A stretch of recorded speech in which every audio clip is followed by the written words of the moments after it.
Thank you for joining the ESBC. This is going to be an educational, motivational podcast. And a lot of people talk a lot of stuff and they really do not know what they're talking about. And really, for me, it's been 20 years, right? 20 years ago, been married 16 years. But 20 years ago, I met three ladies from the Ukraine in Florida, and we spent a summer together. We learned a lot. I learned a lot about the Ukraine. It's very interesting.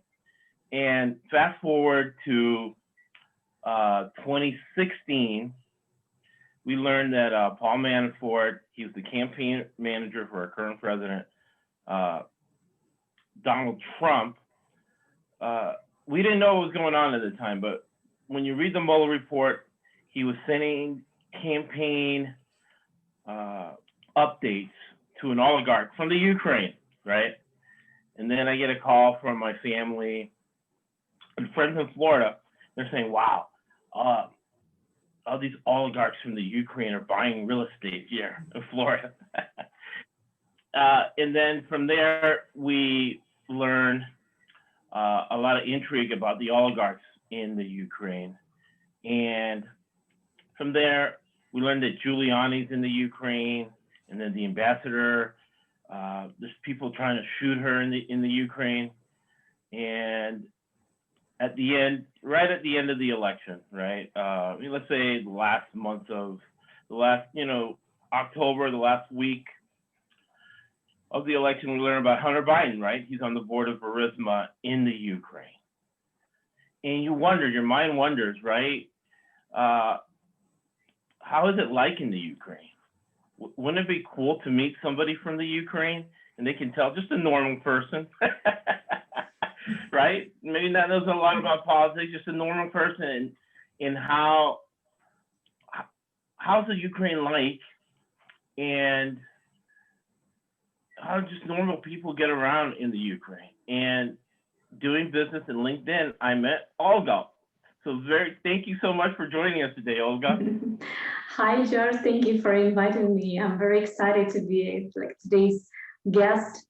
So I'm very happy. Oh, absolutely. We're very excited to have you. We can't travel because of COVID, but we get a chance now to take a trip to the Ukraine.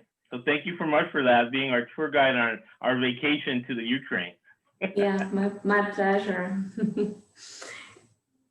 Absolutely. Now, the Ukraine, if you can explain to us, because the president got impeached, he almost got taken out of office because he was talking to the president of the Ukraine, and he said, well, we're not going to give you aid for the military unless you give us dirt on Hunter Biden, right?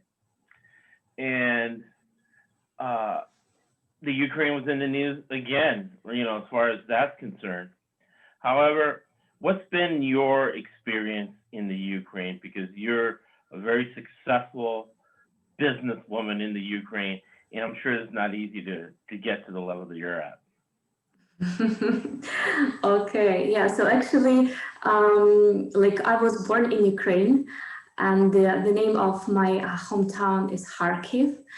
And so I've been living here for all my life. I traveled a lot. Like I said, that I could compare, my country and other countries in Europe.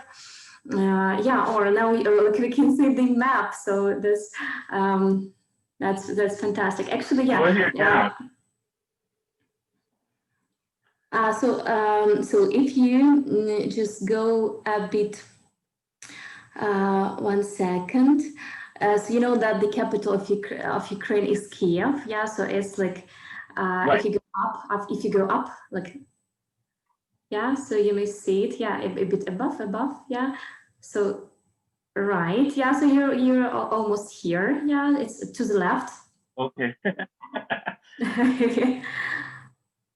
Yeah, okay, absolutely. Right, so here is the capital of Ukraine. Yeah, actually, you may see even the picture, this symbol, of Ukraine in the left side also here. Yeah. Okay, but I'm from Kharkiv, so if you like, if you take the train, so from Kiev to Kharkiv, so it takes around like 5 hours. So it's right. It's east. So I'm in the east of Ukraine. Okay, very good. So you said you traveled a lot. What different places have you gone? I traveled across Europe. I've been to Poland. I've been to Germany, Austria, Italy. I traveled to Montenegro. Probably the most memorable time I spent in Indonesia. So it was like a lovely, yeah, it was a lovely trip. So probably the best in my life so far. And I spent there a couple of months, so I could, dig deeper in their culture. So, maybe that's it. Unfortunately, I haven't been to the U.S. My brother lives in the States, but I haven't I didn't have a chance to visit United States so far. Okay, yeah, no, well, once you visit the United States, you can come visit us here in Southern California. We can give you all the sites. You get to see Hollywood. Yeah, be that's awesome. cool. So the trips you took, were they for business or were they vacations with your family? I usually, so like I took the business trip to Tel Aviv, and maybe that's it. So most of my trips were for vacation purposes. Okay, very good. And in Tel Aviv, it's Israel, and it's very high tech. Israel's very high tech, and you're in the high tech industry. Yeah, yep. So this is the reason why I went there. Right, and here in the United States, they talk a lot about Putin, right? And Putin's your neighbor. So for us, for educational purposes, and it's great we saw the map because unfortunately, a lot of Americans wouldn't know on the map where the Ukraine is, and Ukraine has been a big part, right? Our president got impeached on a phone call with the president of Ukraine. So it's very important to us. So if you could explain, because from all I do is read, but a lot of people in the audience might not have even known exactly what's going on. So when the president got impeached, they said there was a war in the Ukraine. If you could explain to us what the war entailed and who's fighting. That's how elementary we know. And how did it affect you? And we want to make sure you don't get in trouble or anything, but it's just in a neutral way of just educating us Americans what exactly the war entailed and how did it affect you as a successful businesswoman? Or I would say that it's a really painful question, and both for me and for my country, because I believe that the life can be divided, before 2014 and after. Yep. So I believe, guys, that starting from 2014, Ukraine was in the news, more often than really other countries. So I mean, appeared more often. Right. Now I can say that situation, as I see from my perspective, yes, is more stable. But the war started in 2014 when the students showed up on the square, just fighting for the right to to become the part of European Union. So because it's very important for us as for nation, to focus, on this European standards of higher standards of living, and of course, young people, they wanted to to follow this. They wanted to fight for the better. Yeah, but unfortunately, yes, it was the I'm not really, so I just want to apologize because I'm not a big expert in politics, yeah, when everything happened, I was just, I was a witness, that's it, and I was shocked, watching all this stuff, and so how come in my country, so how can it be as in the 21st century, some another country invades, and just takes part of your land. Right. So right. it's just It's it crazy, was some right? it was crazy, and it was some chaos, and during this chaotic time, we just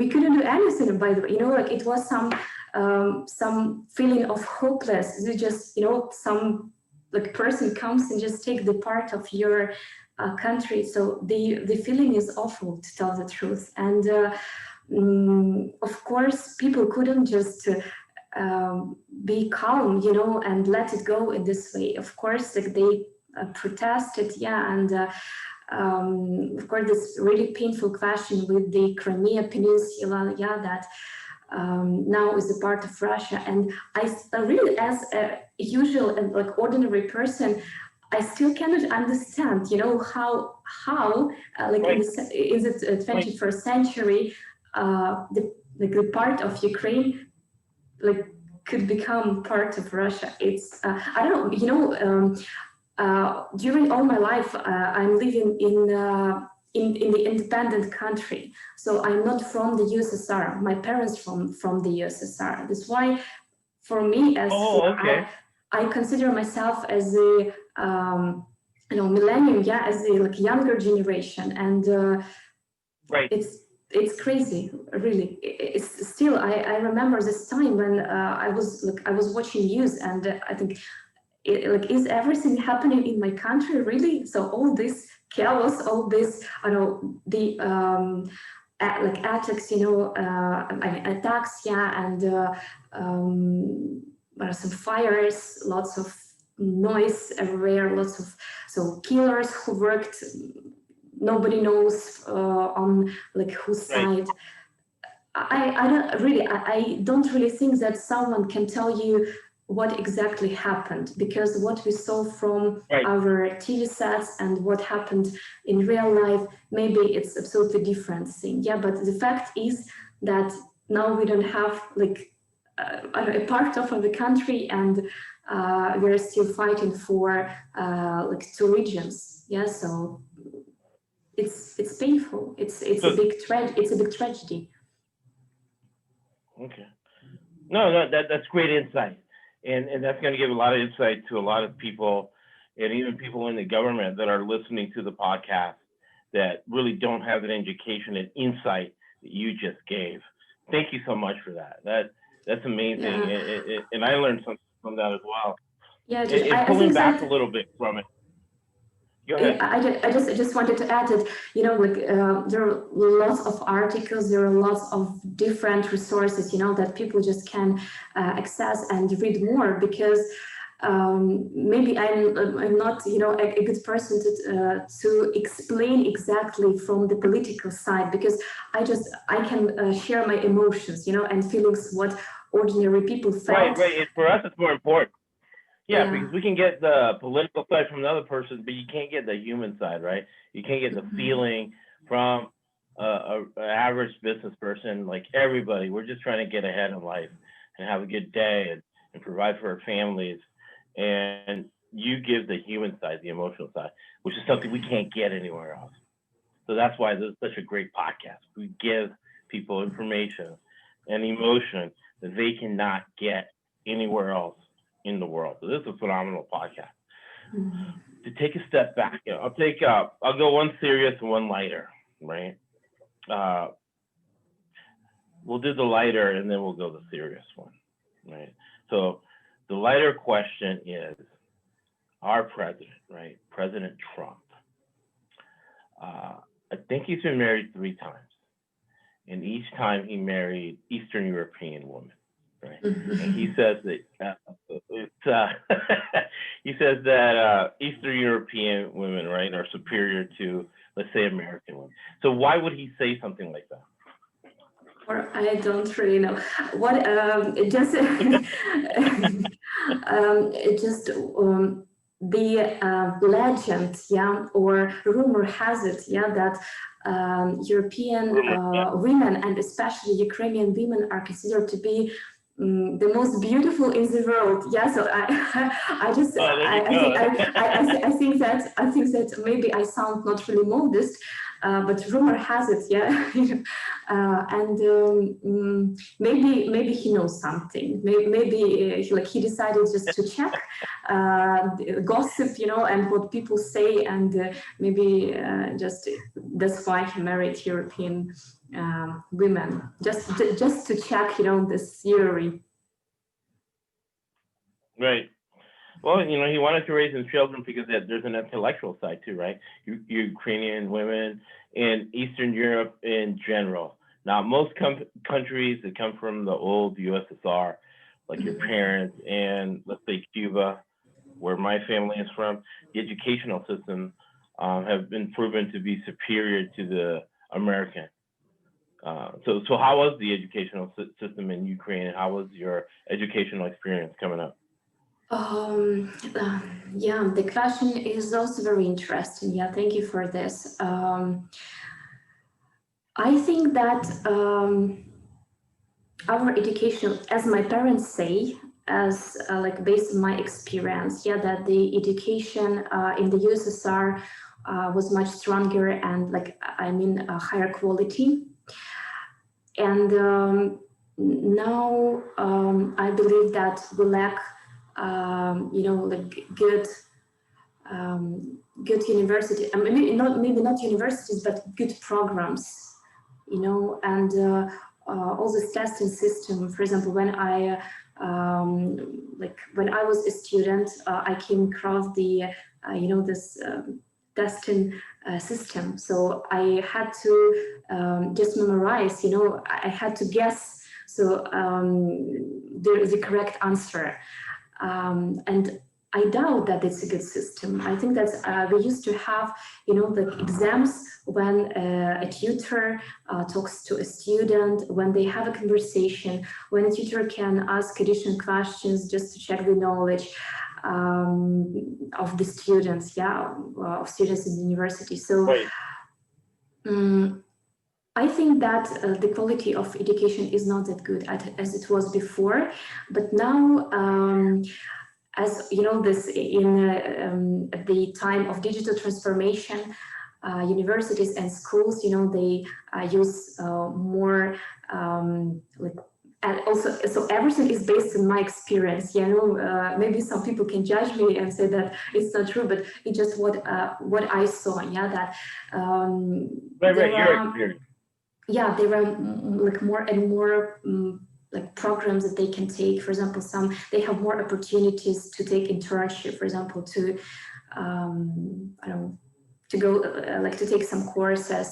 So, but anyway, you know, also it's somewhere abroad. So it's a hard question, Josh. Yeah. So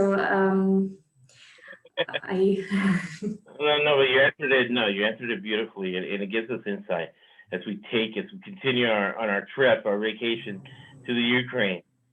Your president, right? Your president's a comedian, and that's how he rose to fame. You gave me some interesting insight when we talked last time. What's your impressions of the current Ukrainian president in really his job? And you gave me more insight, more feeling into it. Really, his job is to, and tell me if I'm wrong, right? Because what do I know? But his job is to go toe to toe with Putin and kind of beat down, right, that craziness. Then in the 21st century, like you said, one country thinks they can invade and control and dominate another country. I think that he is really ambitious, and I think that he didn't expect what he would be involved in, you know, really, it got over his head. Yeah. yeah. I don't know. I really hope, and we actually, the feature of Ukrainian that we're all very optimistic. So every year, Right. I mean, like every time when we have to vote for the president, people, I just notice it. They are very optimistic about this. They say we hope for the better. So it happens. It's like it happens during all our history, and of course, like he won with the like big big number of like votes, that he received from the people, and I believe that he should manage it somehow, but lots of things I believe he didn't expect, this coronavirus, the war, some tragedies that happened during this year, like plane crash. So lots of things happened that like he had to manage. So I believe in him. I believe in him because, in my opinion, he's a good person. But I've got some doubts whether he's a really good professional. But I believe that he's learning, and I believe in his wisdom. Right. So you gave me some really good insight last time, and that he is a good guy. He's just in a little bit over his head, dealing with Putin, and you brought up COVID-19. How's COVID-19 affected the Ukraine? As everywhere, as in all countries on our planet, it affected us badly, and unfortunately, the number of infected people is growing still. And despite all the measures that governments take, let's say that recently we had the quarantine on the weekend. So like public places, all public places were closed. Citizens, couldn't attend any theaters, parks. They couldn't visit cinemas, so cafes, bars, restaurants. So that's it. But even despite all these measures, the number the number of infected people is not going down. And let me know. In our next step, we'll talk about the company, the very interesting company you work for, and the value you provide. Because me as an MBA, I have 3 successful businesses. Investigating your company, you guys provide a ton of value. But before we get into that, the vaccine, right? It's a perfect example of, and let me know if I'm wrong, but the new vaccine that's coming out is a perfect example of why the Ukraine wants to be more independent and wants to have a better relationship with the European Union, right? Because the vaccine that the Brits are rolling out now, that'll soon be rolled out by the European Union, has a 95% success. And the vaccine, Putin is giving all the Russians, has like a 50% success rate, right? So you don't want to get stuck with that 50% vaccine. You have to take like 4 or 5 times before it works. This other vaccine you have to take 2 times. Am I making sense of what you feel and what you see there in the Ukraine? Actually, I'm not really aware. I read some articles, about the vaccine both in Russia and in European Union, but I just cannot give you any insights. How it depends on our. Well, let me say, we had a choice between the European Union vaccine and the Putin vaccine. Which vaccine would you take? It's a really provocative question. Maybe you don't have to answer. It's a provocative. I don't know, maybe I would go for European Union vaccine, but it's just my personal opinion. Okay. Exactly. Exactly. And let's get into the company you work for. I know that the Ukraine is one of the most educated countries in Eastern Europe, but it's also one of the poorest countries in Eastern Europe. And there's a huge gap between the regular population and the oligarchs, right? The guy that was getting reports from Manafort. Absolutely. Yeah. So absolutely, we'll do what we can to help that out, help you out. What does your company do? Yeah, okay. Yeah, Josh, actually what you said is I can prove 100%. That's really, it's a big gap between, citizens in Ukraine. I mean, the like lower class and the upper class. So we don't have actually medium class, as all developed country have. Yeah, so that's a big problem. Yeah, Right. so we got like too rich or too poor people. US, we're so lucky. We got the biggest middle class in the world. Yeah. Absolutely. So you guys don't have that. Yeah. So helping your company and allowing your company to provide value, we kind of help. Yeah, I will tell you with pleasure. So actually, I work for a software development company. We actually get representative office in the US and in the UK, but our R&D office is based in Ukraine. So here in the city where I'm living.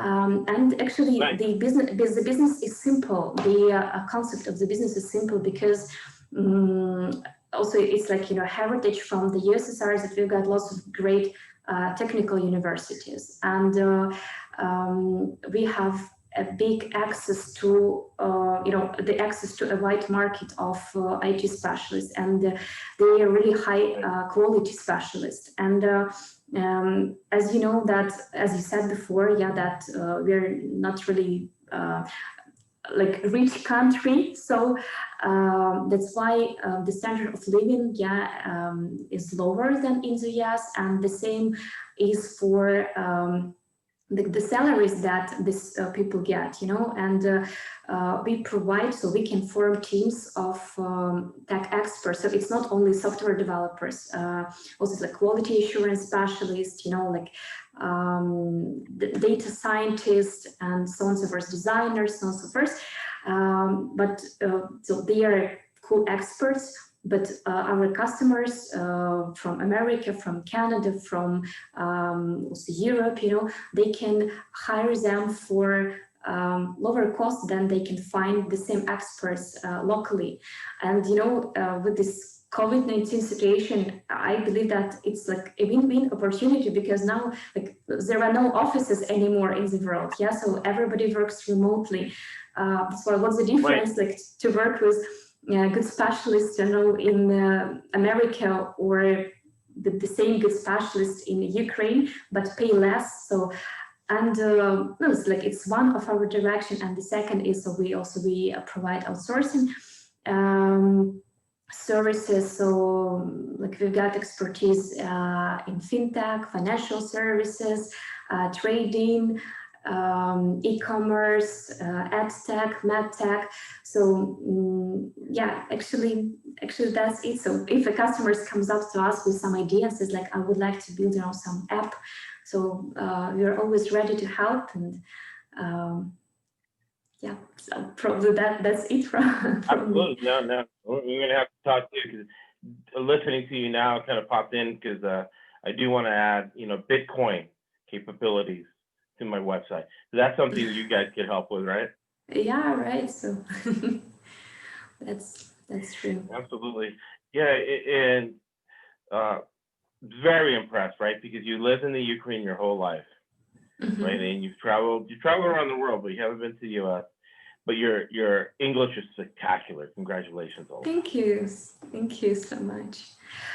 Yeah, I just the people would work with, they speak English similar to you, because I noticed some people complain, right, about outsourcing. That when they outsource people, their English isn't as good and not able to communicate. But the fact that I've met many Ukrainians in the U.S., in Florida, New York City, and here in L.A., the English, right, of the people that they would work with is going to be Probably not as good as you because they're probably not as smart as you are, but pretty close, right? Thanks. Okay. Yeah, I agree that so people, from the US can face, some issues with the language. But anyway, the market is really competitive, and engineers, they have to learn English just to earn more. It's like it's a Right. great opportunity to earn more money just with this key as language. Right. So. And I believe that now the situation is changing, so in outsourcing world, almost everybody, speaks English pretty well. No, that's awesome. That's awesome. And thank you so much for joining us. If you could tell us how they can reach you, but in the episode notes, in our LinkedIn, and our website, everywhere, we'll have contact information where people can reach you and get cost effective, right? Because the highest cost, and we're getting to do taxes, and I'm going to do taxes for a lot of business clients. The highest cost is labor cost, and you solve that problem of IT labor cost. Two things, right? Final thoughts. Tell us what you think about anything and about everything, and how can people reach you? Yeah, okay. So I will, guys, just talk to you with pleasure. So, you may reach me on LinkedIn. So it's actually the social media where I am maybe 24/7. So it's like just by my name, Olga, and Tuchina. So this like Tuchina. And also, I believe, Josh, so if you can share my mobile phone number, also I'm available everywhere in all messengers, in WhatsApp, in Telegram, so mainly everywhere, in Viber if someone uses, so yeah, mainly everywhere. And the website of our company also, you may look it through. It's knubisoft.com. So like welcome. So you may look through some project that we've done previously, and maybe also it will be helpful for you. All right, thank you so much. Okay. For me, it's been such a spectacular podcast and full with information and kind of connected the dots from all the stuff we see in the news. And instead of listening to some stuffy political guy or journalist, we got to talk to a very intelligent person in the Ukraine, successful businesswoman, Olga. All right, and thank you for listening to the podcast. And after 1 second, we'll talk as I finish the stream. So we always close with a quote from Winston Churchill. We make a living from our labor, but we make a life from what we give. Thank you for listening to the ESBC Inspirational Podcast.